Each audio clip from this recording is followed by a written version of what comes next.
All right, so real estate development in Calgary, Alberta, trends, challenges, and opportunities by Tony Đinh. This is our beautiful city. This is the proposed development from coming up in the downtown.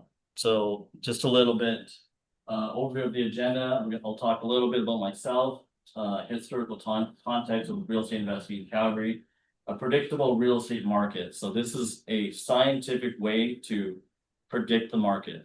Do you think that'd be valuable for you to know what to look forward to in real estate investing? How you can, make a confident decision on where the market is going. And then also tips and tricks to be successful in real estate. I'll talk a little about real estate development, the MLI Select program, and then future outlooks and opportunities, and then a conclusion.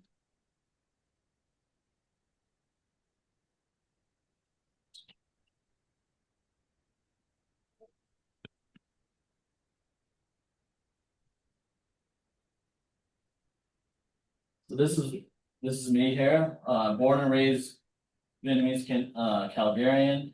I studied civil engineering at SAIT. I'm currently serving as the president at Albert Park Radisson Heights Community Association. I've been a RAIN member for 10 years.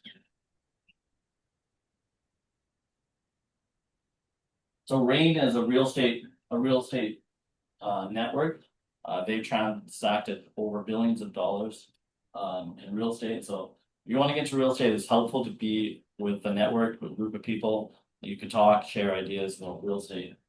And so why am I here? Why should you even bother listening to me? Well, I built a real estate portfolio before with over 30 doors. We've built cash flowing positive, so that means after the rent we have extra and it's sustainable. That's what you want to do when you come into real estate. You want to be able to have some extras to live and hopefully pay your bills and stuff like that. Right now, we currently have over 200 units in different phases of real estate. So that's in planning and construction. And they range from units of 8 units to 12 to 70 units. And I think I have a picture of that one coming up here. 6-story wood frame development. And so, like I mentioned earlier, it's 20 years experience. So I'm a home builder, developer. We design, build rentals.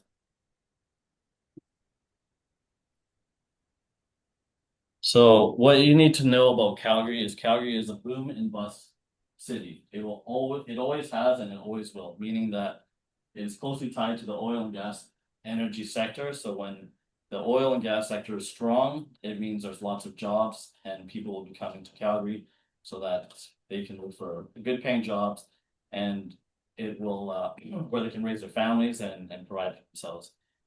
So when it busts, that means there's less jobs, and then people usually leave the city. They go back to wherever they're at because there's no jobs and you can't pay for your rent or your mortgage or anything like that. So Calgary will boom and bust, and I'll get a little bit further into that. Why it's important to understand that Calgary is a boom and bust cycle. So here's what I mentioned earlier. So this is a predictable chart on how to time the market. And so we always say you want to get ahead of the wave. So when Calgary's real estate market was growing, there's very clear indicators on where the market is going for Calgary. So you have to look in Alberta. When Alberta is leading the GDP growth, it means there's going to be job growth. And then when there's job growth, that means there's population growth. People will be looking at Calgary. I'm sorry about that. Oh, no problem. It's just, it make it better. Yeah.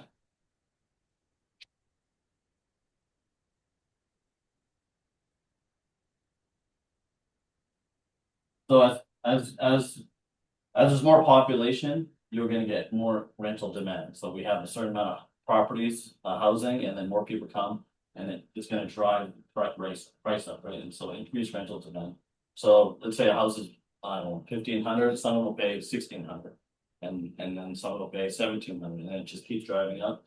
And then so you're going to have decreased vacancy. So if the vacancy rate is 5%, that means it's going to go down to 4%, 3%, 2%. In the last couple of years, it got down to 1% or lower. So that means, there's lineups of 20, 30, 40 people to rent a place. They rent it without looking at it. And when you start seeing that, that's where the decreased vacancies and the increased rent, someone will pay, I'll give you $2,000. I'm in an Airbnb and we can't afford that. So that's when the rents can increase and now the property purchase demand. So, a house that's, I don't know, 450,000, someone can ask for 475 or 500. And these are very predictable and it's about an 18 months process. And so as long as you see a lot of job growth happening, these little things, you're gonna see that the real estate market will be increasing. Now, what we do is we hold real estate for long term for, hopefully forever. You buy something, you wanna hold it forever, pay it off, maybe give it to the next generation. If they're good, then give it to them. And then so property purchase demand increase in prices. So this works backwards also. So when you start seeing the rents decreasing, so right now we're having a price correction. And it's about 10%. I know I had properties rented for about 2,400. Now they're renting for 2,150. So the 10% correction.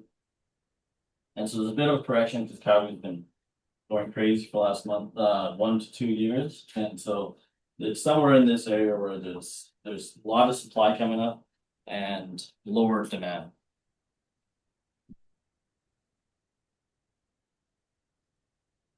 So, okay.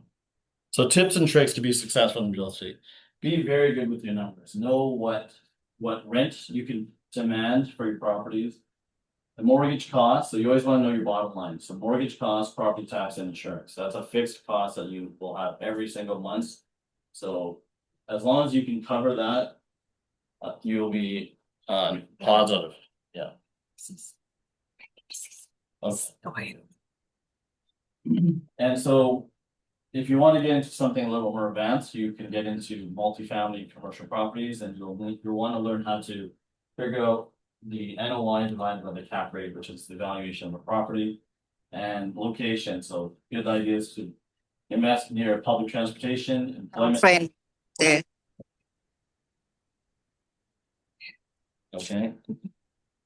So yeah, we're going to talk about the CMHC MLI Select program. So this is where you could be in as low as 5% down with a 50-year amortization, and you're going to get best interest rate. So it's not going to be the same as single family. It'll be multifamily, which is based on the 5-year CMB.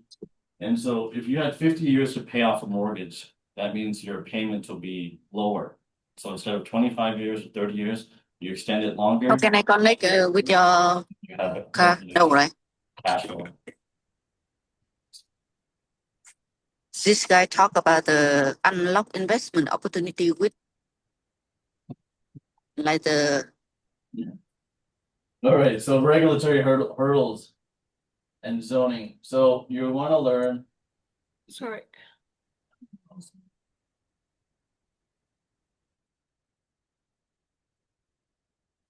So you're gonna want to learn about zoning bylaws and land use. And then it's gonna take a process for development. It does take time. And then there's a lot of different things you gotta go through.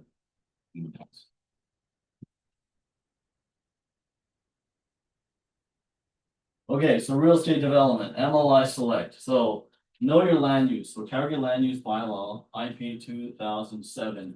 This is the land use. So when you buy a property, you need to know what land use is available. Right now, we have a blanket rezoning, which is RCG and allows you to do 4 units with 4 basement suites. That's something that you can do. That's a blanket rezoning you got approved last year. And so as an investor, it gives you certainty of what you can design and build, having that blanket rezoning. There's other zonings also that you might want to look at, which is MC1, MC2, MU1, MU2, HGO. These are multifamily zonings, and it helps with what property you buy, you know what you can design on there. And so one of the things you want to look at is investing near main streets. So corner lots work really well, or if you're within 1 to 2 blocks of main streets. So main streets could be Edmonton Trail, 16th Ave Northeast, 17th Ave Southeast. And there's a lot you can look up online, but basically what it is the main streets are big corridors and they allow you to get up to about 6 to 8 to 12 stories, and then it steps down. So if you're within 1 to 2 blocks of a main street, you can expect to allow density, more density. So you can invest in there. So for example, 17th Ave Southeast, you have 17th Ave. If you're within everything within 1 block is already zoned for MC1, which means multi-family zoning, and potentially higher. I have a couple that are MC2, which means you can get up to 5 stories automatically, and you can build like an apartment or something. And so what's pretty new also in Calgary is local area plans.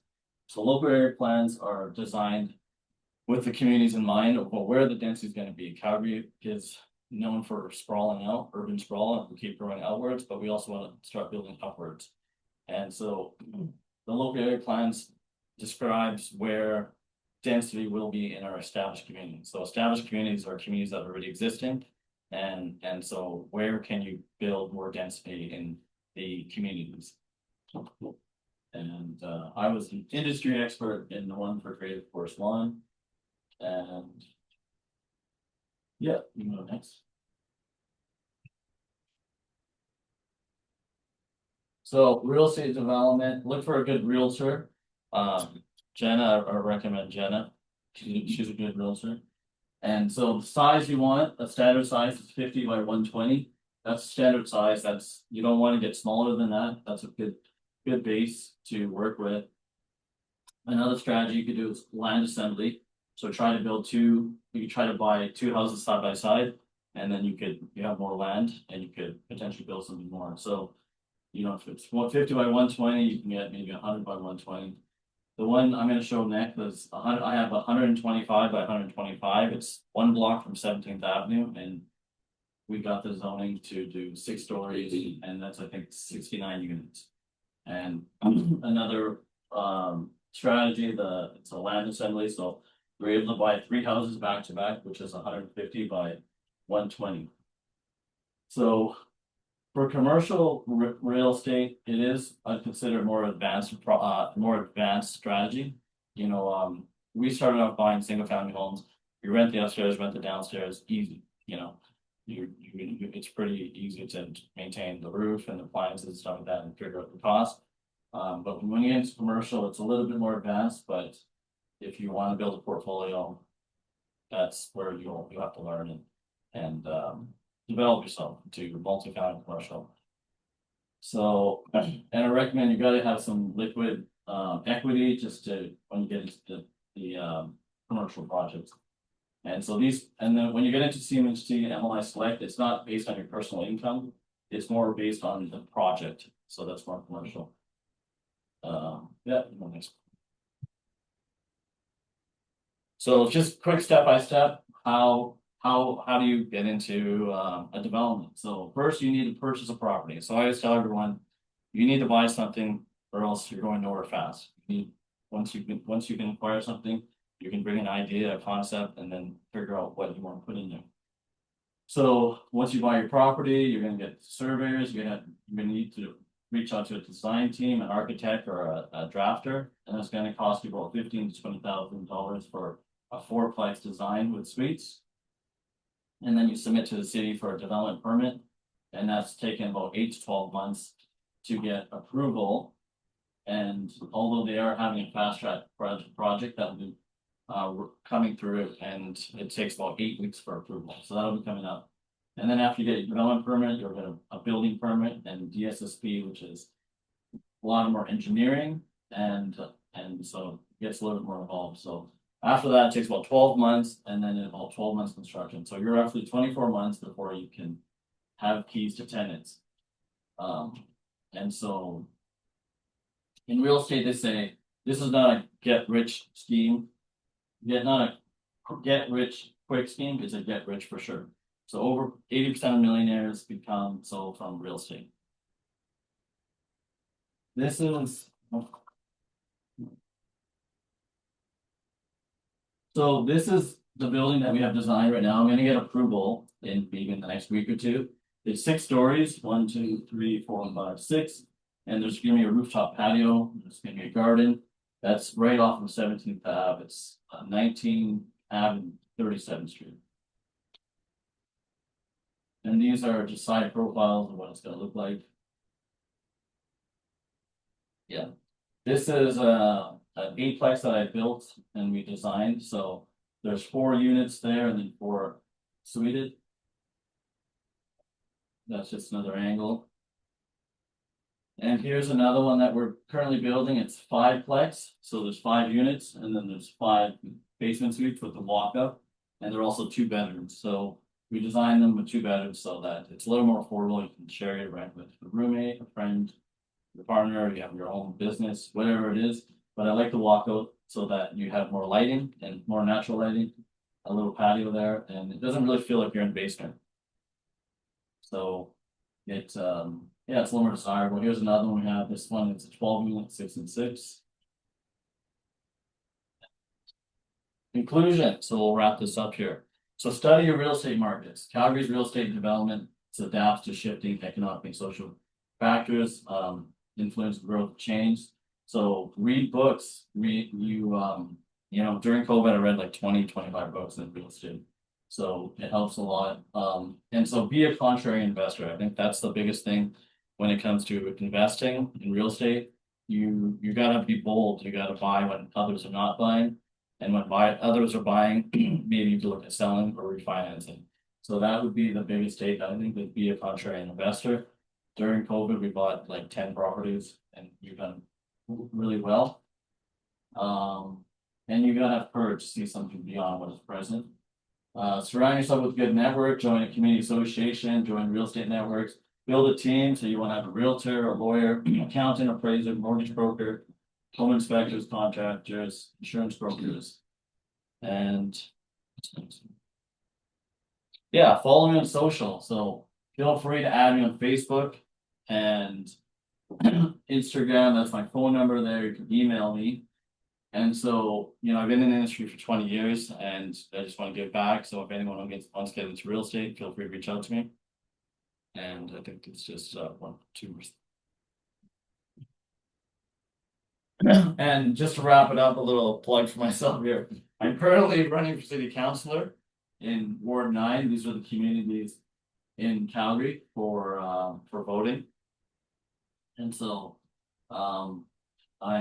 if you're in that community, I would love your support and vote for the election coming up, and that's Ward 9. That's it. Okay, here's a challenge for you. Can you help people vote for you in Vietnamese? Can I say that? Yeah. Oh jeez. Oh jeez. Yeah, I got. You tell that you want you to vote from the Vietnamese community to say something in Vietnamese. How people vote for you. Yeah. Bầu cho Tony. What's that? Yeah. Xin mọi người bầu cho Tony. Yeah, bầu cho Tony. Yeah. Yeah. Bầu cho Tony. Yeah. Cảm ơn. Yeah. Okay. I can understand like probably 50-60%. It's for you. Am I sitting there? Yeah. In the hotspot. It is easy for people to see you. Yes. Nghe thấy có một số người chụp hình thì Nga chỉ muốn nói là sau buổi này là mọi người sẽ nhận được email tất cả những cái slide, nhưng mà cũng không cần chụp hình đâu.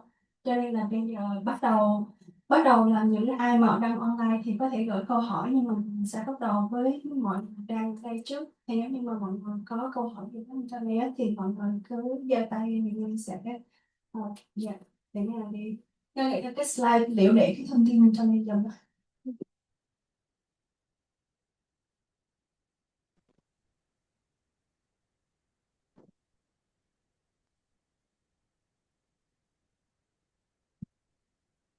All right. Hi. Oh hi. Thanks for sharing all your insights. Just have a couple of questions. Which party you're running with? Yeah, so there's parties this time, and so I'm a conservative candidate, and so conservative. There's no correlation with the print or federal, but I am conservative. Great. Yeah. Sorry, wasn't looking to like out you or anything. Just curious. But the second question is more related to your presentations. I was just wondering if you, like, through your business, do you run like a syndicate for like new investors? But say that there are folks who just have, like a few thousand, like tens of thousands laying around and looking to get like not enough for them to, start investing themselves, but you're looking for like, to build a group, like you say, to get into the first project. If that's the thing that you're already running, or if there could be a possibility for something like that to exist. Thanks. Yeah, so there is a possibility in the coming up here in the future. Yeah, absolutely. Right now it's me, my parents, my family. We're a family business, but yeah, we will be opening up to investors in the future. Yeah. Yeah, absolutely. I want to help out the community. Anyone, I want to see everyone succeed. I want to see it happen. Yeah, thank you. Có ai còn câu hỏi gì nữa không? So I have planned with my teams to build the senior campaign for Vietnamese association here. But it's kind of like a very new to me to look around how to do it, how to working with government, how to get the fund. So can you like have something suggestions for us? So I love that idea. I think it's a great idea. I think you're really on something, and I think it's needed. Yeah. And I don't know if you were here when there was Danielle Smith. She was at the church. She had a presentation. So a lot of the other ethnics and communities, they have done that way. There's a lot of people, Chinese people, they've all done that. They've been able to access government funding and grants to build these old for older seniors, for the cultures. Yes. And so my understanding, there isn't one yet for Vietnamese people, but I think that it's needed. I think it would be very important to do that. Yeah. I know that, like, so like we looking for the kind of like residence active, like in house, not far from here, big land. But I know that it's not easy to change zone up on the seal thing. So do you think it's easy to with the government you have support with the project to change it or to get the better like financial support from them? Yeah. So there is a process to access it, for sure. So I would be interested. I would also definitely want to support that. I want to be a part of that and see how where we can get to. I know there's funding, there's grants and things like that. It just takes some people to step forward and. Thank you. Yeah. Ok, cảm ơn. Vậy là mọi người cũng biết là nghe biết ở trong Ontario có rất là nhiều cái chương trình mà được support từ government, ví dụ như là Viện Dưỡng Lão hay là những cái trường học mà để dạy tiếng Việt á. Hiện nay thì Nga thấy là ví dụ như tiếng Tây Ban Nha hoặc là tiếng Trung Quốc có để có nhiều cái chương trình mà họ đưa vào trong trường, nhưng mà hiện nay là người Việt mình thì vẫn rất là nỗ lực giữ tiếng Việt mà tự làm thôi chứ chưa có đưa được vào. Thì hy vọng là nếu như mà anh Tony được bầu thì với sự hỗ trợ của anh thì mình sẽ đóng góp được, mình sẽ dễ dàng hơn thực hiện những cái ước mơ của rất là nhiều người Việt ở đây, như là Viện Dưỡng Lão hay là xây dựng một cái trường học mà giữ gìn cái tiếng Việt ở đây. Cảm ơn anh Tony. Nga không biết là còn những câu hỏi cho anh không? Nhưng tôi nghĩ là sẽ còn rất là nhiều câu hỏi cho Tony. Thì trong lúc mà đợi mọi người thì Nga có một cái another question for you. It's online from bạn tên là Đạt Trong. I will read in Vietnamese first and then I translate to English. Câu hỏi dành cho anh Tony là em rất là tò mò về bước đầu tiên của anh khi mà anh xây dựng Mount Royal Capital. Vì sao mà anh có cái ý tưởng như vậy? Anh có mối quan hệ hay là anh có tiền hay là có vốn sẵn? Thì nếu là một người trẻ có khát vọng khởi nghiệp tài chính ở Canada thì em nên bắt đầu từ đâu để mà thực tế nhất? And I will translate to you. It's from someone online. So he wants Like, can you please share the story like why you decided to become the investor and what like why you have that idea? Like, do you have good connection in Canada, or do you have like money, a lot of money for put down payment? What is the more challenging for someone like new in this industry? Thank you.